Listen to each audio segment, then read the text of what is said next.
Sige mga Aussie, mukhang tumataas ang Islamophobia dito sa Australia. At sa hindi malamang dahilan, walang nakakaalam kung bakit ganon. Walang nakakaalam kung bakit dumarami ang mga Australiano nagiging Islamophobic. Gaya ng sinabi ng isang matalinong lalaki, gaya ng sinabi ng isang hindi kilalang matalinong lalaki sa social media, na ang pangunahing dahilan ng Islamophobia ay ang asal ng mga Islamist. Tumataas ang galit laban sa mga Muslim sa Australia? At kung oo, ano ang maaari nating gawin tungkol dito?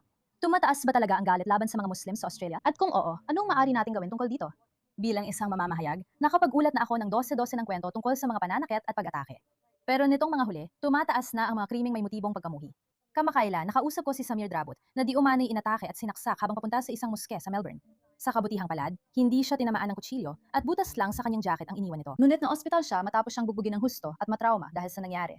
Hayagang kinondena ito ng Islamic Council of Victoria at nagbabala na dumarami na ang mga pag-atake laban sa mga Muslim. Ganun din ang ginawa ng iba pang mga ahensya ng pag-uulat tulad ng Islamophobia Register Australia. Ang mga pag-atake na nakikita natin sa ngayon o ang mga uri ng insidente na nararanasan natin sa kasalukuyan, karamihan dito ay verbal na pang-aabuso sa mga bata at maraming pag-atake sa mga babaeng halatang Muslim. Pero tumitindi ang kalubaan nito at yon ang isang bagay na labis naming ikinababahala dito sa register. Noong 2025, mula Enero hanggang Setyembre pa lang, higit sa 3 beses ang itinaas ng mga naiulat na kaso ng Islamophobia sa Islamic Council of Victoria. Bakit sa Islamic Council of Victoria nila iniulat ang mga ito? Parang hindi naman magiging bias ang ulat nila. 229% ang itinaas. Bakit hindi nila ito iniulat sa pulis? Kailangan nilang iulat ito sa pulis. Kailangan natin ng isang independenteng namumunong ahensya. Darating din ako sa puntong ito. Hindi ko naman lubos na itinatanggi ang mga insidenteng ito, sa totoo lang. Tumaas ng 229%. Ayon sa Islamophobia Register, nakita nila na 6 na beses ang itinaas ng kanilang datos sa nakalipas na 2 taon. Pero ano ang sanhi ng pagtaas na ito? Ipinakita ng pananaliksik mula sa Tackling Hate Lab na ang mga anti-Muslim na atake online ay tumaas sa 2 panahon. Noong naganap ang teroristang pag-atake sa Bondi at pagkatapos ng pag-atake noong Oktubre 7. Noong araw ng teroristang pag-atake sa Bondi, umabot sa 7,786 na post kada araw ang puot laban sa mga Muslim, habang ang mga atake sa pagkakakilanlan na tumatarget sa mga Muslim ay umakyat din sa libo-libo. Posible kayang dahil ito sa mga video na tulad nito na lumalabas? Mumiti! Nakangiti ako at masaya ako. Ami hindi! Ito ay araw ng tapan! Higit pa! Ipinagdiriwang niya ang pag-atake ng terorista noong Oktubre 7, siya nga pala. Sinasabi niyang ito ay araw ng tapang, at ako ay masaya, tuwang-tuwa, at sumasayaw na parang unggoy sa kalsada. Gabi ng pagmamalaki. Gabi ng tagumpay! Ito ang gabi! Hindi niya ito sinasabi, mag-isa lang. Tingnan mo lahat ng mga taong nakapaligid. Tingnan mo lahat ng mga taong nakapaligid sa kanya. Ano pa ang hinihintay mo? 75 araw! 70! 5 taon ng okupasyon! 15 taon ng blockade! Hindi ko nga maipapanood sa inyo ang mga video na yon. Habang lumalabas ang mga video na yon, kung saan may mga taong binabaril ng malapitan sa muka, may mga taong pinupugutan ng ulo gamit ang pala. At ang mga mag-asawa o magkasintahan ay pinaghiwalay at inilalagay sa likod ng van o tray o pickup. Hindi ko alam kung anong tawag nyo dyan sa Amerika o sa ibang parte ng mundo. Alam nyo yung may utility vehicle na may tray sa likod? Kaya tingnan nyo, may isang katawan na wasak na nandoon lang. Ito ang sinasabi ng mga Muslim sa mga kalsada ng Sydney. Hindi lang yan. Sa kasamaang palad, mas marami pa akong video clips. Tingnan nyo ito. Isa, Matagal dalawa, na isa, naming dalawa, nararanasan isa, ito. dalawa. Ito ang pinakasikat na palatandaan sa Australia, ang Sydney Opera House. May ilan na nagsabi na hindi namin sinabi na igas ang mga Hudyo. Ang sinabi namin, nasaan ang mga Hudyo? Anong gusto mong gawin sa kanila? Igas sila? Alam mo, ordinaryong Muslim, di ba? Kaya kapag ang Muslim na yon ay hinarap mag-isa sa kalsada, hindi ko kinukonsinti yon. At tatalakayin ko ng masinsinan ang isyong yan. Hindi pwedeng baliwalain ang ganitong asal. Hindi ko maalala na may kahit sinong Muslim na nasa mainstream na lumabas at kinundena ang ganitong asal. Talagang sinabi nila, putang ina sa mga Hudyo. Ito, sigurado akong sinabi nila. Madalas natin nakakalimutan yon dahil natitrigger tayo sa sinabi nilang, gas the Jews. At sinabi nila, hindi namin sinabi na gas the Jews. Ang sinabi namin, nasaan ang mga Hudyo? Sige, pero paano naman yung kasunod? Putang ina sa mga Hudyo. Yus, isipin mo yon. Isipin mong sabihin mo, putang ina sa mga Muslim. Sa tingin ko, Yan ang ginagawa o sinasabi ng mga Islamophobic na tao. Meron pa akong mga video. Sa kasamaang palad, marami akong ganitong mga video. Maaring may kinalaman ito dito.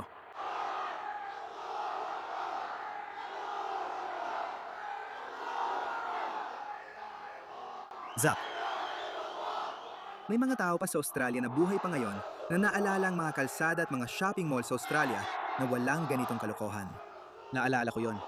Hindi talaga nangyayari ang ganitong kalokohan noon sa Australia. Kaya kapag nakita ng mga tao ang kanilang bansa, ang kanilang paraan ng pamumuhay, ang kanilang kultura ay nadudungisan ng mga banyagang ideolohiya na mapanlaban kahit hindi naman talaga mapanlaban ang mga ito. Halimbawa, alam mo, maraming Australiano ang naiinis din sa pagdami ng mga Indiano dito na normal lang at may intindihan. At ang isang nasyonalista na Indiano ay sasang-ayon din sa iyo. Walang bansa, walang kultura, walang paraan ng pamumuhay. Lalo na yung mga katutubo, yung mga nagtayo ng mga bansang ito, ang dapat makaramdam na parang dayuhan sila sa sarili nilang bansa. Hindi dapat mangyari yon. Normal lang yon. Pero bukod pa dyan, meron kang mga taong umaasta na agresibo at marahas. At sinasabi nila ito sa iyo. Na may sharia ni Allah subhanahu wa ta'ala na naghihintay na maipatupad dito sa Australia. Nakakalimutan natin na bawat araw na nabubuhay tayo ng walang sharia ni Allah subhanahu wa ta'ala, tayo ay nawawalan ng danggal. Tayo ay minamalit. Mura na lang ang buhay ng mga Muslim.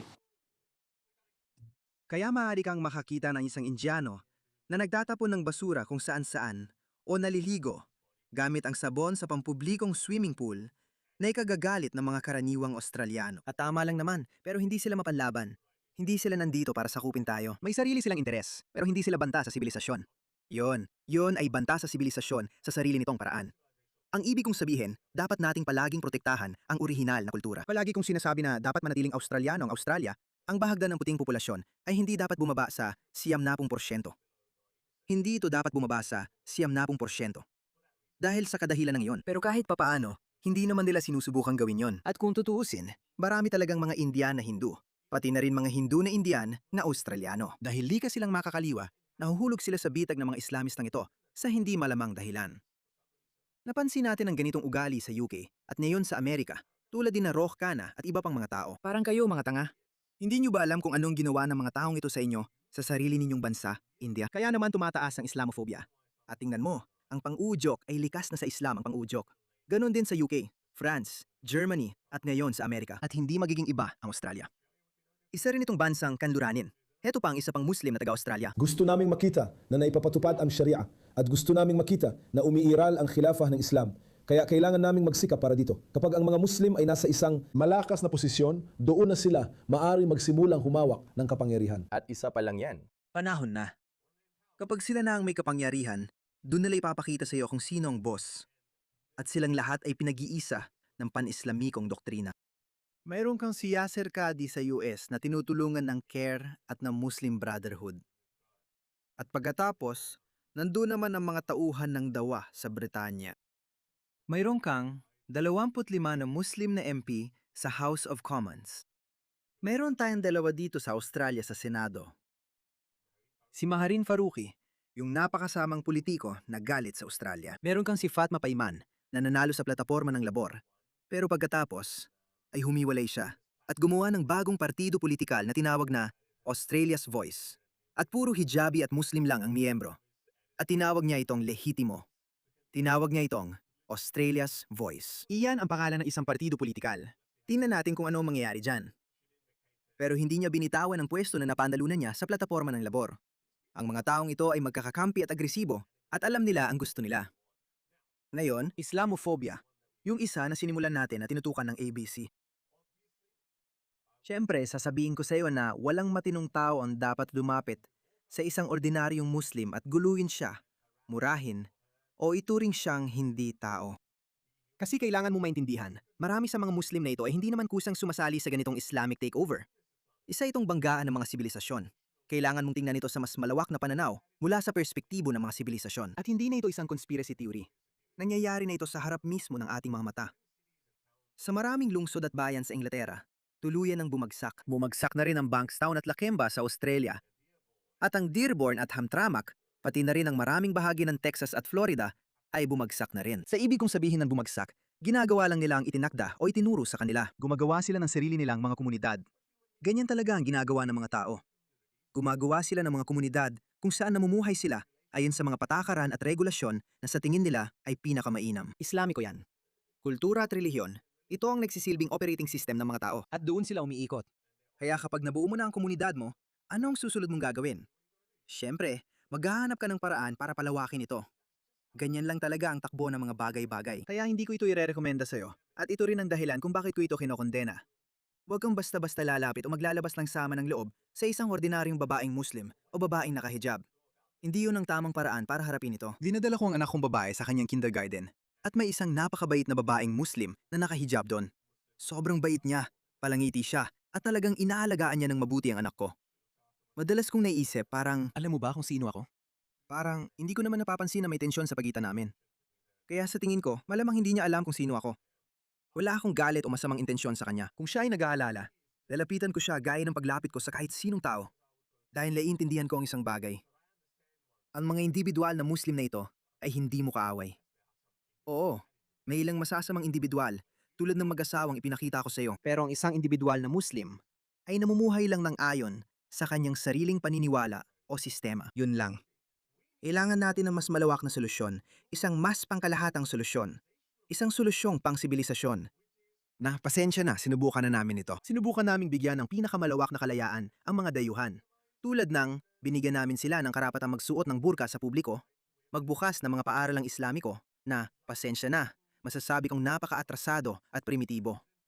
Naghihiwalay sila. Sige, okay. Maaring sabihin mo may ibang paaralan din na naghihiwalay, pero naghihiwalay sila sa pinakamasamang paraan. Hindi na pwedeng gumana yon. Pasensya na. Alam mo, hindi ito personal. Okay, hindi ito personal.